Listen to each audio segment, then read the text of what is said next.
Okay, so I have also noticed this was quite loose. I was straightening here inside this socket.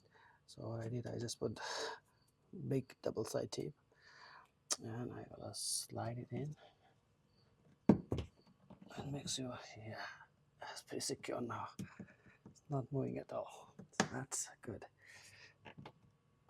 See, used to do this tick tick noise, but now it's only happen when I do really press hard, so it's better.